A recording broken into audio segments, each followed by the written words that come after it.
हम लोगों को अपने सेमेस्टर एग्जाम में अलग अलग प्रकार के पावर प्लांट को पढ़ना है, तो मैं आपको वो सारे पावर प्लांट डिटेल में पढ़ा दूंगा। अभी हमारा है थर्मल पावर प्लांट। तो वैसा पावर प्लांट जहाँ पर इलेक्ट्रिकल एनर्जी को प्रोड्यूस किया जाता है, कोयले को जला करके, उसे हम लोग थर्मल पावर प्लांट बोलते हैं। क्योंकि इस पावर प्लांट में क्या करते हैं, बहुत ही ज़्यादा लार्ज अमाउंट में कोयले को जलाते हैं और उस कोयले को जला करके हम लोग क्या करते हैं कि पानी को गर्म करते हैं, जिससे कि हमारा पानी स्टीम में बदलता है, जिसके कारण हमारा जो पानी है वह स्टीम में कन्वर्ट होता है और स्टीम में कन्वर्ट होकर के वो हमारे टरबाइन को रोटेट करता है, जिसके कारण हम लोग को इलेक्ट्रिसिटी प्रोड्यूस मिलती है। तो हम लोग का सबसे पहले क्राइटेरिया यह है कि आखिर में हम लोग अपने थर्मल पावर प्लांट को सेटअप करेंगे। तो हम लोग अपने थर्मल पावर प्लांट को कहाँ कहाँ लगा सकते हैं, क्योंकि अगर हम लोग कहीं पर भी अपने थर्मल पावर प्लांट को लगा रहे हैं तो हम लोग ऐसी तो नहीं ना है कि कहीं भी जाकर के थर्मल पावर प्लांट को लगा सकते हैं। उसके लिए हम लोग कुछ माइंड में सोचना होगा कि आखिर में हम लोग जहाँ पे थर्मल पावर प्लांट को लगा रहे हैं वहाँ पर हमें क्या क्या चीज़ का चाहिए। तो अगर हम लोग जहाँ भी थर्मल पावर प्लांट को लगाते हैं तो हमारा सबसे पहले जो चीज़ चाहिए हमें वह चाहिए कि सप्लाई ऑफ फ्यूल। क्योंकि हम लोग जानते हैं कि जो हमारा थर्मल पावर प्लांट है यह बहुत ही ज़्यादा हाई अमाउंट में कोयले को यूज करता है, क्योंकि यहाँ पर लगभग 2000 टन जो कोयला है पर मंथ कंज्यूम हो जाता है, मतलब कि जल जाता है। तो इसलिए हम लोग अपने पावर प्लांट को वैसे जगहों पर लगाते हैं जहाँ पर कि हमें जो कोयला है वह आसानी से मिल जाए। इसीलिए हम लोग अधिकतर क्या करते हैं कि जो भी हमारा थर्मल पावर प्लांट होता है उसे हम लोग कोयल माइन के नज़दीक में ही लगाते हैं, ताकि आसानी से जो कोयल है वह हमारे फैक्ट्री तक, वह हमारे प्लांट तक आसानी से ट्रांसपोर्ट हो जाए। सेकेंड, हमें ज़रूरत होती है एबिलिटी ऑफ वाटर। क्योंकि हम लोग जानते हैं कि जो हमारा थर्मल पावर प्लांट होता है इसमें हम लोग कोयले को जला करके अपने जो पानी है उसे गर्म करते हैं। तो इसीलिए हम लोग अपने थर्मल पावर प्लांट को वैसे जगह पर भी सेटअप करने के लिए सोचते हैं जहाँ पर हमें लार्ज अमाउंट में पानी भी मिल जाए। थर्ड, हमारा ज़रूरत ये होता है कि हम लोग अपने थर्मल पावर प्लांट को वहाँ पर लगाते हैं जहाँ पर ट्रांसपोर्टेशन फैसिलिटी हो जाए। मतलब कि अगर हम लोग अपने थर्मल पावर प्लांट को सेटअप कर दिए तो हम लोग थर्मल पावर प्लांट में अलग अलग मशीन को भी लगाते हैं, तो हम लोग उस जगह पर अपने मशीन को आसानी से पहुंचा सके। इसलिए जो हम लोग का थर्मल पावर प्लांट होता है उसे हम लोग वैसे जगह पर लगाते हैं जहाँ पर हमारा जो ट्रांसपोर्टेशन है वो आसानी से हो जाए। एज फॉर एग्जाम्पल, अगर हम लोग अपने थर्मल पावर प्लांट को हिली एरिया, मतलब कि पहाड़ पर बना दिए, तो अगर हम लोग पहाड़ पर बना दिए तो हम लोग अपने जो इक्विपमेंट होते हैं, जो मोटर हो गए, जनरेटर हो गए, तो वो सब चीज़ों को तो हम लोग आसानी से वहाँ पर नहीं ना पहुँचा पाएंगे। इसलिए जो हमारा थर्मल पावर प्लांट होता है उसे हमें वहाँ पर लगाना चाहिए जहाँ पर कि जो ट्रांसपोर्टेशन है फ्यूल वगैरह का, जो हमारा मशीनरी हो गया, वो सब आसानी से पहुँच जाए। साथ ही में अगर हम लोग अपने थर्मल पावर प्लांट को बना रहे हैं तो हमारा मेन रिक्वायरमेंट यह होना चाहिए कि वहाँ पर जो हमें लैंड, मतलब ज़मीन है, वह कैसा है। क्योंकि हमारा जो पावर प्लांट होता है उसमें हम लोग हैवी मशीन को लगाते हैं। तो अगर वह हमारा जो लैंड है अगर वह गीला वाला होगा, अगर वह हैवी मशीन का लोड को नहीं ले पाएगा तो हमारा जो पावर प्लांट है उसका जो इक्विपमेंट है वह सब गिर जाएगा। इसीलिए हम लोग वैसे लैंड को वैसे ज़मीन को ही चूज करते हैं अपने पावर प्लांट को बनाने के लिए जिसका जो लैंड है वह बहुत ही ज़्यादा कड़ा होना चाहिए। साथ ही में जो ज़मीन है हम लोग को सस्ता अमाउंट में मिलना चाहिए। हमारा मेन क्राइटेरिया यह भी रहता है कि जो हमारा पावर प्लांट होता है उसे हम लोग near to the load centre लगाना चाहिए। मतलब कि अगर ये हमारा घर है तो हम लोग सोचेंगे कि अपने घर के आसपास में ही किसी भी पावर प्लांट को लगा दें, ताकि इलेक्ट्रिकल एनर्जी जो भी हमारे इस पावर प्लांट पर जनरेट हुआ उसे यहाँ से लेके यहाँ तक ट्रांसमिट करने में हमें जो पैसा है वह कम लगे। जो हमारा पावर प्लांट का मेन क्राइटेरिया यह भी रहता है कि इसे हम लोग डिस्टेंस में बनाते हैं पॉपुलेटेड एरिया से। क्योंकि हम लोग जानते हैं कि जो हमारा थर्मल पावर प्लांट होता है इसमें हम लोग बहुत ही ज़्यादा हाई अमाउंट में कोयला को बर्न करते हैं। तो अगर हमारा कोयला जल रहा है उसके कारण क्या होगा कि धुआं निकलेगा, और उस धुएं से कारण क्या होगा कि हम लोग जो मनुष्य है, हमारा जो हेल्थ है वह बहुत ही ज़्यादा डिस्टर्ब हो जाएगा। इसीलिए जो हमारा पावर प्लांट होता है उसे हम लोग पॉपुलेटेड एरिया, मतलब कि शहर वगैरह से दूर में ही बनाते हैं। साथ ही में हमें ये भी ज़रूरत होना चाहिए यहाँ पर हमें आसानी से आस डिस्पोजल फैसिलिटी मिलना चाहिए। मतलब कि अगर हम लोग क्या किए कि कोयला को जलाएं तो यह जो हमारा कोयला जलता है तो इसका क्या होता है कि जो 10 से 15% जो है जब कोयला जो है वह राख में मिल जाता है। अब अगर हम लोग 20,000 टन कोयले को पर मंथ जला रहे हैं तो समझ जाइए कि उसका जो राख है वो भी हमें बहुत ज़्यादा हाई अमाउंट में मिलेगा। तो अब हम लोग उस राख को कहाँ पर अच्छे से डिजोल्व कर सकते हैं, उसीलिए हम लोग क्या करते हैं कि कि अपने थर्मल पावर प्लांट को वैसे जगह पर बनाते हैं जहाँ पर कि हम लोग अपने राख को है उसे भी अच्छे से फैसिलिट करके, मतलब कि अच्छे जगह से किनारे पे रख सकें। साथ ही में जो हमारा थर्मल पावर प्लांट होता है उसे हम लोग वैसे जगहों पर भी बनाते हैं जहाँ पर जो हमें लेबर का कॉस्ट है वह मतलब कि सस्ता मिले, मतलब कि जो भी लेबर हमारे इस पावर प्लांट में काम करेंगे उन लोग कम ही पैसा पे हमारे पावर प्लांट पे काम करें। तो ये सब जो है एक क्राइटेरिया होना चाहिए कि अगर हम लोग अपने थर्मल पावर प्लांट को सेटअप कर रहे हैं तो हमारे थर्मल पावर प्लांट को सेटअप करने के लिए हमें सबसे पहले अपने माइंड में ये सभी बातों को रखना चाहिए। तो अब आइए अब हम लोग इसके फ्लो डायग्राम से ये समझते हैं कि आखिर हमारा जो एक थर्मल पावर प्लांट है वह किस तरीके से इलेक्ट्रिकल एनर्जी को प्रोड्यूस करता है। वीडियो के लास्ट में अगर आप लोगों को लगेगा यह चैनल आप लोगों के लिए लाभदायक है तो प्लीज़ हमारे चैनल को ज़रूर से सब्सक्राइब कर लीजिएगा। यहाँ पर आपको आपके इलेक्ट्रिकल ब्रांच का सारा वीडियो मिल जाएगा।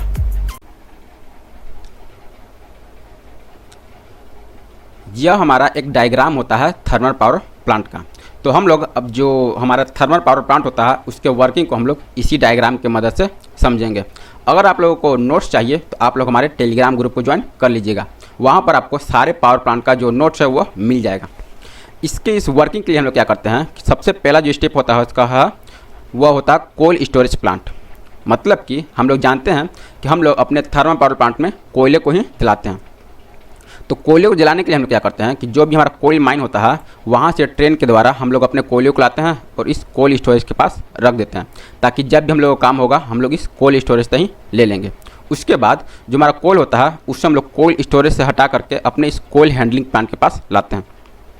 क्योंकि हम लोग जानते हैं कि हमारा जो कोयला है जो कोयल माइन में रहता है वो बहुत ही ज़्यादा बड़ा बड़ा होता है, और अगर हम लोग डायरेक्ट इस बड़े बड़े कोयले को ही जलाएंगे तो यह पूरा नहीं जलेगा, आधा जल कर क्या होगा यह बुझ जाएगा। इसीलिए हम लोग कोयल हैंडलिंग प्लांट में क्या होता है कि जो हमारा कोयला होता है उसे हम लोग छोटे छोटे टुकड़े में तोड़ देते हैं, ताकि अगर ये हमारा जो कोयला है वो छोटा छोटा टुकड़ा में टूट जाएगा तो यह क्या होगा कि बहुत ज़्यादा आसानी से जलने लगता है,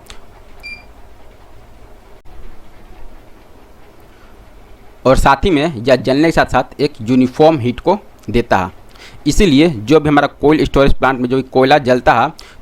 इसलिए जो कोल्ड स्टोरेज प्लांट में जो भी हम लोग कोयले को रखते हैं उसे फर्नेस में देने से पहले हम लोग इस कोयल हैंडलिंग प्लांट के पास से गुजारते हैं। इस कोयल हैंडलिंग प्लांट के पास क्या होता है कि जैसे ही हमारा जो भी कोयला है वह छोटे छोटे टुकड़े में टूट जाता है तो उसके बाद क्या होता है उसे हम लोग कन्वेयर बेल्ट के द्वारा अपने इस फर्नेस के पास गिराते हैं। मतलब कि ये हमारा जो बॉयलर है इसके नीचे हमारे यहाँ पर एक फर्नेस लगा हुआ रहता है। इस फर्नेस में क्या करते हैं कि हम लोग अपने कोयले को जलाते हैं, जिसके कारण जो हमारा कोयला है वह हीट को देता है।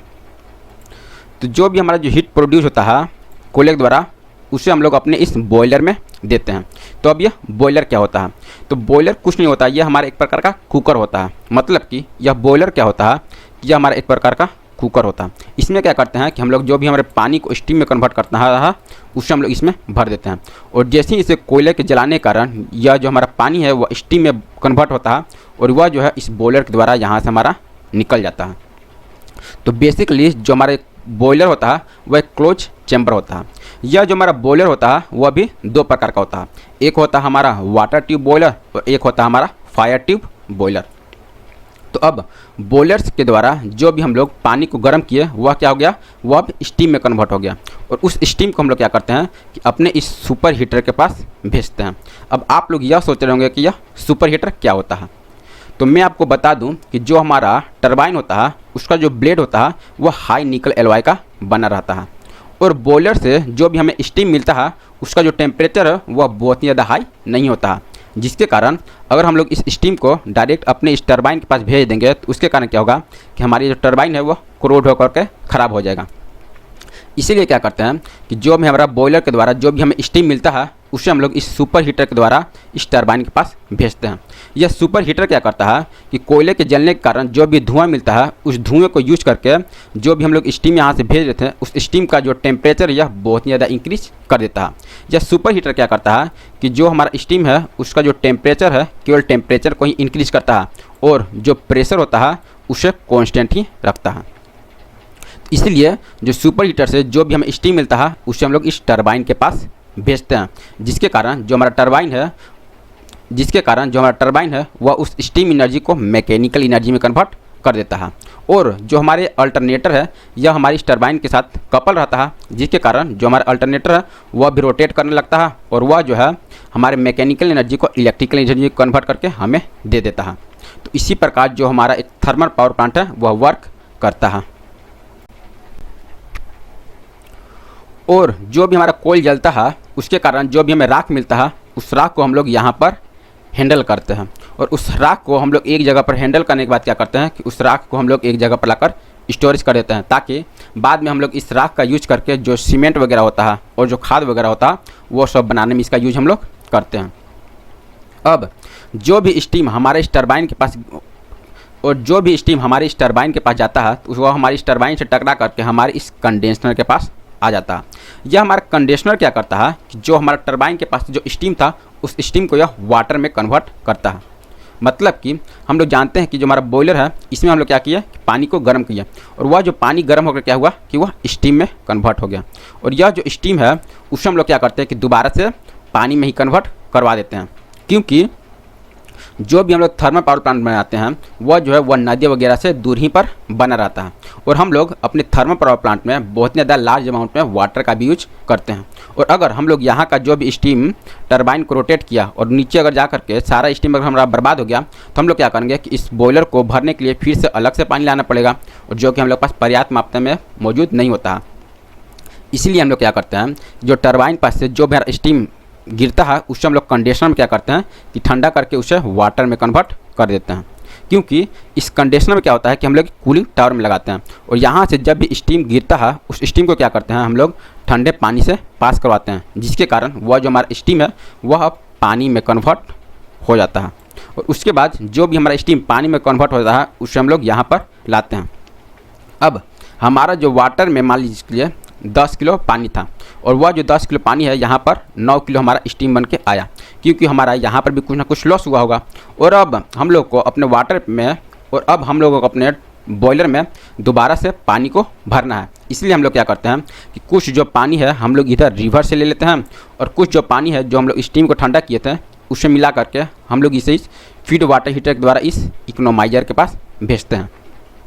यह फीड वाटर हीटर क्या करता है कि जो भी हमारा पानी यहाँ से आया उसे एक हाई प्रेशर के द्वारा हमारी इस इकोनोमाइजर के पास भेजता है। यह इकोनोमाइजर क्या करता है कि जो भी फ्ल्यू गैस मतलब कि कोयला के जलने के कारण जो भी धुआं था उस धुएं की एनर्जी से यह क्या करता है कि जो भी पानी हमारे यह नीचे से आ रहा है उसके टेम्परेचर को यह इंक्रीज कर देता है, ताकि हमारा जो पानी है वह हाई टेम्परेचर के साथ इसमें गिरे, ताकि जो हमारा कोयल का जो बर्बादी है वह कम हो सके।